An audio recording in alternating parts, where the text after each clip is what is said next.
Story time about when my mom caught me doing it with my best friend.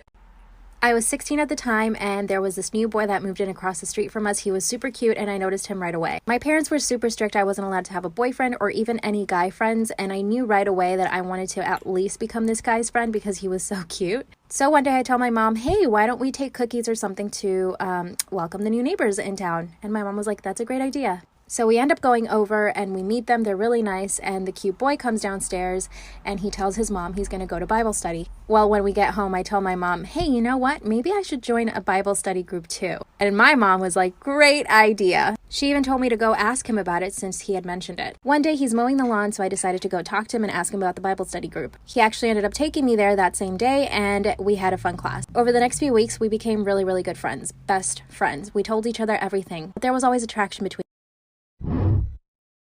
Part 2. So my neighbor, I'll call him Curtis, we're really good friends at this point, but we were always attracted to each other, but because we were in Bible study together and our parents were very religious, we kind of tried to stay away from anything. One day, we're in my house chilling in my room because I knew my mom wouldn't be home for a while, so I told him to just come upstairs. We ended up eating Pop-Tarts and watching a Netflix show. The whole time I was mustering the courage to tell him that I really liked him because I really felt that I wanted to be honest with him instead of just lying to him, and the whole reason why I even got into the Bible study group was to be with him, or at least spend time with him. So finally, I just blurted it out. I said, I like you, and I like you like a lot. He just stares at me blankly. He doesn't know what to say, and I could tell that he was kind of nervous. So I said, do you like me too? He said, yes, you know that I do. And then we started making out. This was the first time I'd ever been kissed, and it was the first time I'd ever had a boy in my room by myself. I kept thinking my mom could come home at any moment, so I told him that he should go home. Suddenly, we're on my bed, and we're doing things that I'd never done before. Suddenly, my door swings open, and guess who it is? My mom. Part 3. So my mom swings the door open, and she sees us on my bed doing stuff. Of course, I'm mortified. I'm super embarrassed. I'm also embarrassed because I know how she's going to react in front of him. My mom, of course, just starts yelling her head off. Then we walk over to his house. She proceeds to tell his mom what we did. And then 5 minutes later, my dad walks into their house. I was really afraid of my dad. So now we're in their kitchen, and his parents and my parents are just staring us down and telling us that what we did was completely wrong. Then my dad starts saying that we need to get married. I can tell Curtis is freaking out. Of course, I'm freaking out too. His parents actually agree that we should get married. Thankfully, my mom was completely against it, and she said absolutely not, they're too young. I literally felt like I was dying. I was obviously grounded for months, couldn't go anywhere, I couldn't do anything, and I obviously didn't speak to Curtis again. Then my mom tells me that Curtis and his family actually moved away. My heart was completely broken. A few years later in college, I contacted him through Facebook. We met up, and we've been together ever since. I knew that our connection back then was super strong, and it is now. This is why you should always double check your Uber's license plate. I was at my friend's apartment who lived in a really rough part of town. That night I had gotten super twisted and was partying it up with friends until 4 in the morning. For some reason, instead of staying the night like I normally would, I decided to Uber back to my own apartment. My friend's apartment had 2 separate entrances and exits to the building, one in the back unlit parking lot and one facing the street. They also had 2 sets of keys for each door, and I only had the keys to the back of the apartment. My Uber was obviously going to arrive to the street, so I exited that way and the front door locked behind me. I'm a small, petite female in my early 20s and I can hardly stand upright. I propped myself up against the street lamp and waited for my Uber. I checked to see what car I was getting picked up, and all I could make out was that it was a black sedan. Soon after stepping outside, a black sedan pulls up to the curb and the window rolls down. I could instantly feel like something was wrong. He had an expression like he was tearing me apart with his eyes. After seeing that look, I knew what it felt like to be prey. He basically barks at me that he's my Uber driver. This was a red flag because usually the Uber driver would confirm my name. I asked him, what's my name? He's immediately enraged and starts screaming about how he doesn't have effing time for this and just to get in the effing car. I've never sobered up faster in my life. This is when I quickly checked the license plate and it wasn't a match.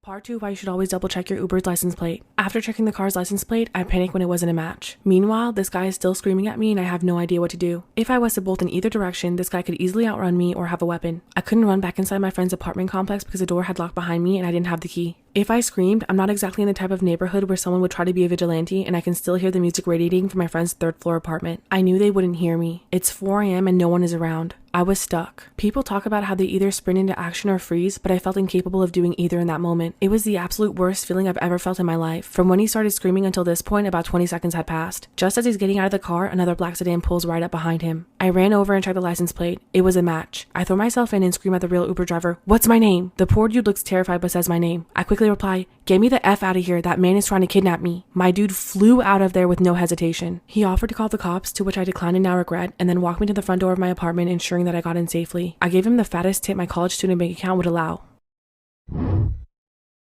Story time about how I stole my best friend's boyfriend. Disclaimer, this is not my story time. My best friend and I had known each other for almost 7 years. We met in college and she was always dating around and had several boyfriends. I had no boyfriends because my parents were super strict even though I was in college. There was only one boy that I really liked, but like I said, my parents were super strict so I could never date anyone. What's worse is that I know this boy had a crush on me too. Fast forward 5 years later, my best friend and I are living together. She's on Tinder, Bumble, and all these other dating apps. She had been going on several dates because she really wanted to find a relationship. Well, one day she comes home and she says that she really liked this guy she went on a date with. They ended up dating a month before I even met him. One day she invites him over because she wanted me to meet him. He comes in and as soon as we lock eyes, I'm in shock. It's the boy that I had a crush on in college. Which, like I said, I knew he had a crush on me too. We hugged and chatted for the entire night. And I could tell my best friend really liked him. A few days later, he starts following me on Instagram and we start DMing. He tells me that he had a crush on me in college and I tell him that I did too. Part 2 is up.